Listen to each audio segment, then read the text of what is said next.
So how did you become involved in BRM coaching and consulting? Hey, I'm Simon Kent. I'm one of the UK regional leaders and ambassadors for the Business Relationship Management Institute, and it's a real honour to undertake that role, be one of the UK leaders for the BRM Institute. And I became involved in the BRM coaching, consulting space probably from about 2015, and then really lifted off in 2016 through to current present day. And that came about as a result of my involvement leading up to that point was very much from a SaaS software perspective. I was involved in the SaaS software market, and I found great synergy between what it takes for customer success and what does business relationship management, strategic business relationship management look like. And I got to be honest, back in sort of 2013, 2014 sort of time frame, I'd heard of BRM, but I'd never really made the great connection. And I was very much operating in that customer success domain. And it was as I realized that in order for customer success to be what it is, success, and to prove value, I was working with a particular client, and this client said to me, I remember it so clearly, she said to me, wow, this thing that you're doing where you are aligning to our goals, you're aligning your software business to our goals and really showing value and how we can work together in partnership. She said, I need that internally. She said, that's exactly what I need internally. I'm in the IT space. She was in an IT service management domain. And she was kind of like, I need exactly that, because we have this disconnect where we speak IT and the rest of my organization speaks the language of that organization. And we somehow constantly have this disconnect. This doesn't make sense. So she said, what you're doing with us, I need that internally here. And at that time, I'd heard of business relationship management, but I honestly didn't really know what it was. And then as I then moved into, like I say, 2015, 2016, I started to look at that in a greater depth and came across the Business Relationship Management Institute. So, that's how I got involved in all of this. And it's a brilliant place to be. Why are certified business relationship managers or strategic BRMs important?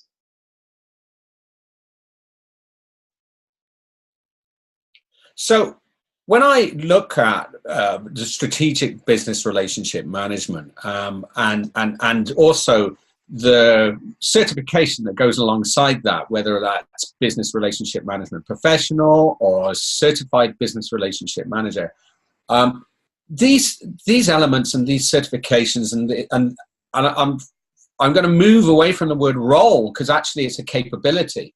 The capability is essential, absolutely essential. And it's essential on so many levels, because you have to work as an organizer. Let's say you're a provider, like a typical IT provider domain, right? And people have this notion, especially if they've sort of had a career that's through service management and project management, that it's all about service delivery and it stops at service. But actually, if you aspire to just be a service provider, what you're actually going to do is put yourself into a position that's actually under threat, because you then become compared to the rest of the marketplace. And that's really doing a dysfunction or a disservice, should I say, to your organization. What your organization wants you to be is a partner. They want you to help lead decision-making, be it around technology, be it around human resources, be it around finance, be it around legal, whatever that service provider function happens to be. They need joint leadership. They need co-collaboration and co-creation to help make the right strategic decisions that will deliver the appropriate outcomes and the appropriate business value. And that's really important. And that's why the strategic BRM capability, which encompasses a bunch of roles, that's why it's critical. It's so critical in today's world. How does the BRM add value? Do you know what? When people, or when I'm engaging with BRMs and CIOs and speaking with IT leaders and business leaders, there's a question that often comes up about BRM adding value, and again, there's this piece where they go, oh, the BRM role adds value, and then you then have to make that shift in the mind to go, actually, it's a BRM capability that adds value. And then you go, well, what's the definition of value? And you go, ha, yeah, there's this, people talk about business value, right?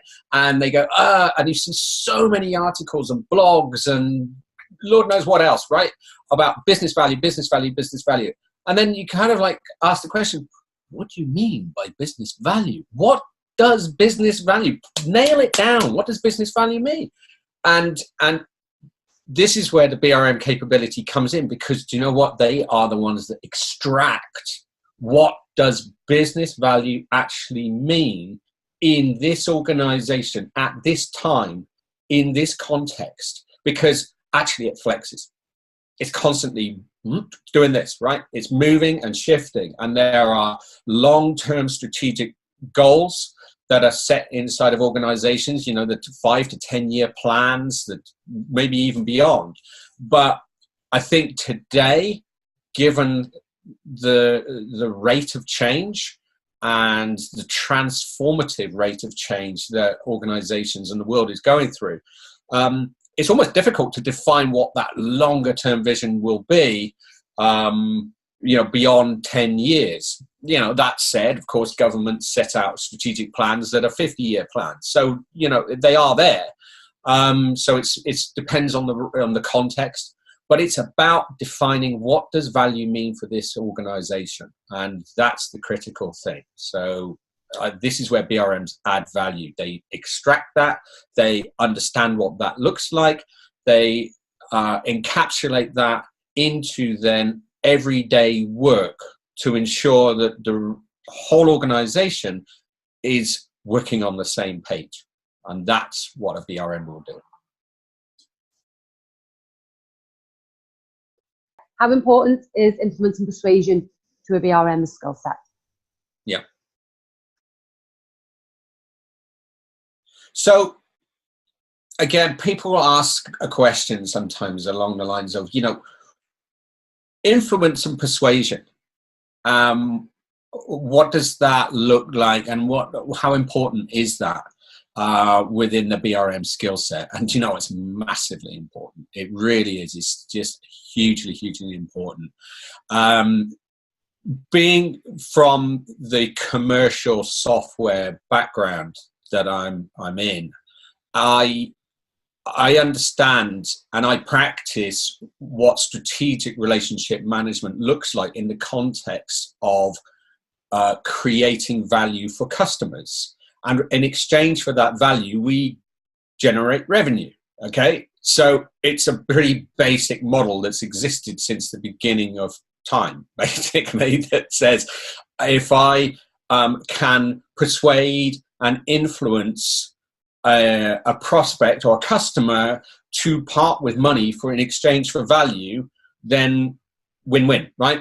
That's the whole point of how business and commerce works. Now take those same principles, that same principle of influence and persuasion in the context of having really strong relationships, and you realize, so it's not, you know, some people sometimes kind of run screaming when I suggest that a BRM is like being a salesperson, and they go, "No, we're not salespeople. We're not salespeople." And I go, "No, you're not actually selling, as in you are not generating revenue. I'm not talking about that.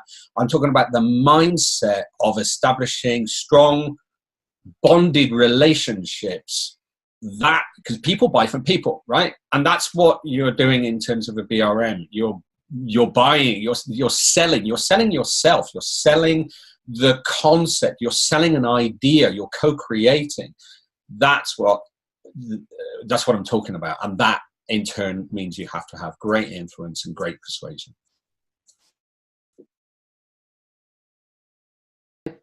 You hold a coveted BRMI Trailblazer Award. Well done. Brilliant. Can you explain a little bit about that and what it was about?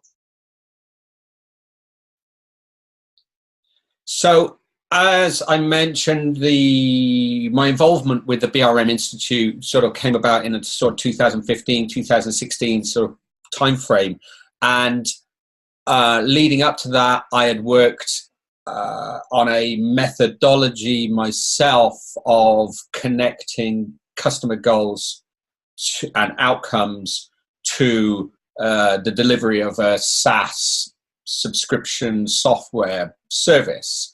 And in 2015, you know, myself and a number of colleagues, we sat down and literally kind of like got the whiteboards all over the office and just went scribble, scribble, scribble, and just went crazy ideas for about 3 months. And I remember the process of coming in, drawing, taking pictures, wiping it off, doing it again the next day and the next day and the next day and the next day, and just kind of like blah, and just dumped everything out of the brain, going, we don't know what this looks like, but we know it needs solving, right? And we just went and just made a mess on a load of whiteboards.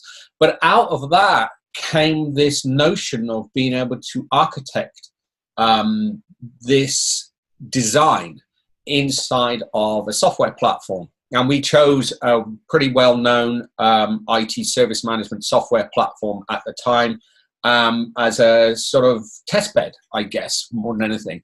And actually brought it to life. We, instead of just being a bunch of ideas on the whiteboards or just documented in a series of manuals or guidance or something like that, we said, no, actually, let's bring this thing to life and let's see if it flies, right? Let's just chuck it off the edge of a cliff and see if it actually will fly or just plummets to the ground and crashes, and who knows.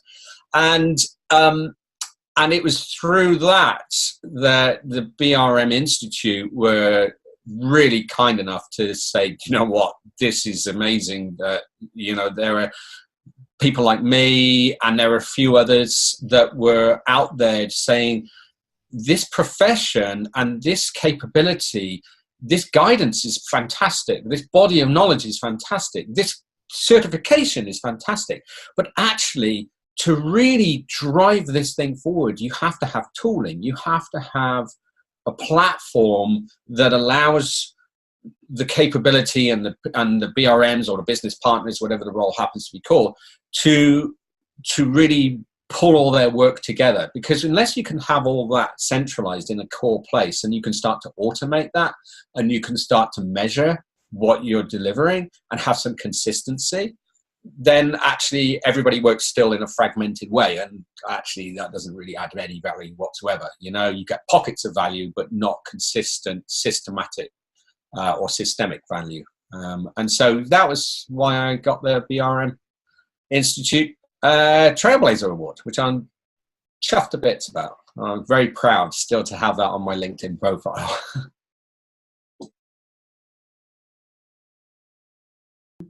How does BRM take customer success to a new level? So my background for probably, well, my background is 30 years in IT or around IT, not in IT, but around IT, then 20 years in the software, enterprise software space, led on to leadership role. I was vice president of global customer experience for a leading SaaS software company. And for anybody that knows anything about SaaS software, right, it's all about customer retention, renewals, upselling. That's what gives value to your organization. Okay, I mean, that's like 101, SaaS 101, okay, but that's what it's about. You have to, in order to create value for your organization, you have to ensure that you have retention of customers and you are increasing the lifetime value of your customers. That's what it's about. And And in order to do that, you have to show value. So there is great synergy between, well, how I see it, there's a great synergy between that customer success model, that commercial customer success model, and the BRM, strategic BRM capability. Because again, once again, it's about showing and proving value. Both are doing the same thing in essence. For different reasons, of course. SaaS software is about customer retention and increasing lifetime value from license revenue. Of course, that's not the case necessarily with the BRM, strategic BRM, but it's still about value, and it's still about achieving the outcomes and showing and delivering business value. So essentially, it's all about value. So there's great synergy between the two. Now, what I found, having come from that customer success background, and still operating in that somewhat anyway on a day-to-day basis, I'm able to apply the knowledge and the learning from strategic BRM and the BRM Institute's body of knowledge. I'm able to apply that knowledge into customer success, and equally take customer success knowledge and apply it into strategic BRM. And boy, that is a great combination where those two meet together. And you can really just like make some quantum leaps. You can really make some exponential, growth in those areas. So I see great synergy between those two.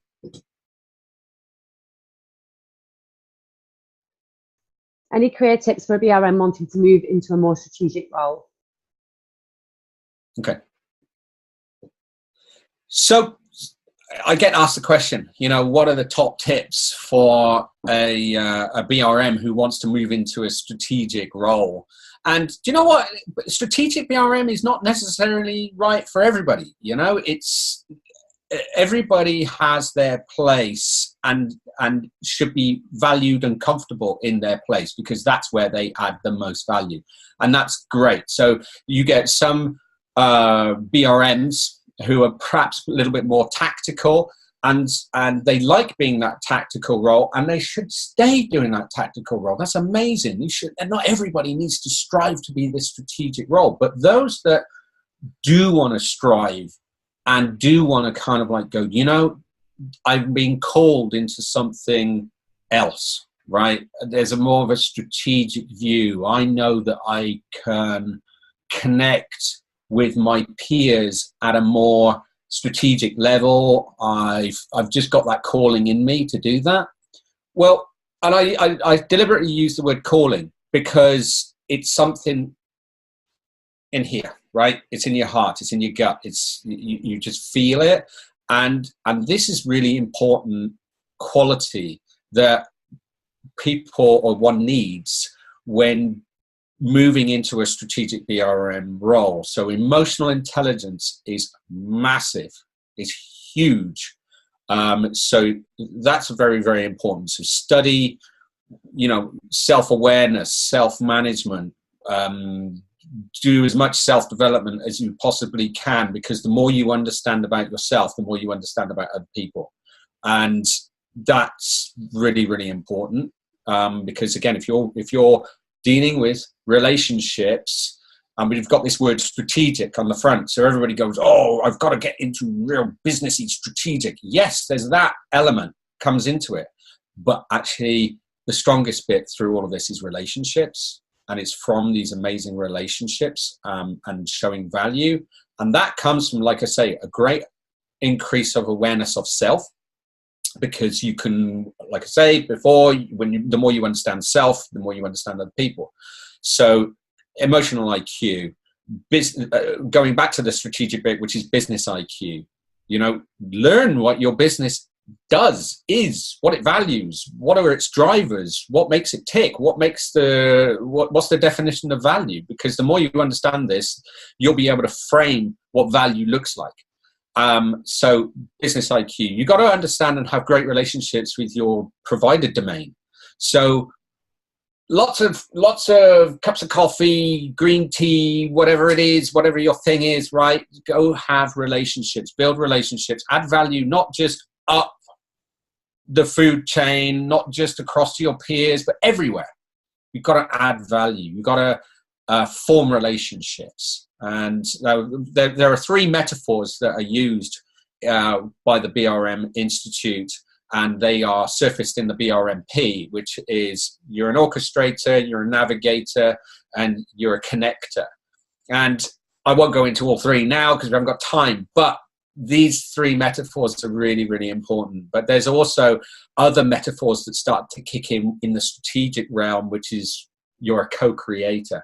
That's massive. The more you study what co-creation really is, the more you realize that becomes a huge thing. So a bunch of tips. I hope that's kind of helped on the tips side of things. What would you like to say to someone that's about to start a CBRM course? So for somebody about to start a CBRM course, you know, a word of advice, I guess, or some thoughts around that.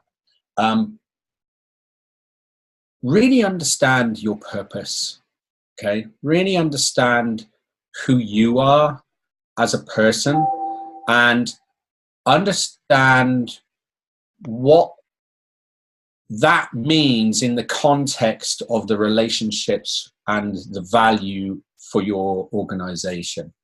And when all of that aligns, or to use the BRM Institute word, and I love this word myself as well, converge, right? So, you know, when everything just comes together, right, then that's an exciting time. And CBRM is going to provide the knowledge, the tooling to allow you to level up, right? Step up to that next level and really give you a wealth of tools in your Batman utility belt, right? To be able to go and be that strategic business relationship manager, business partner, whatever the term happens to be called in your organization. But it's about being able to provide that capability in your organization. So good luck.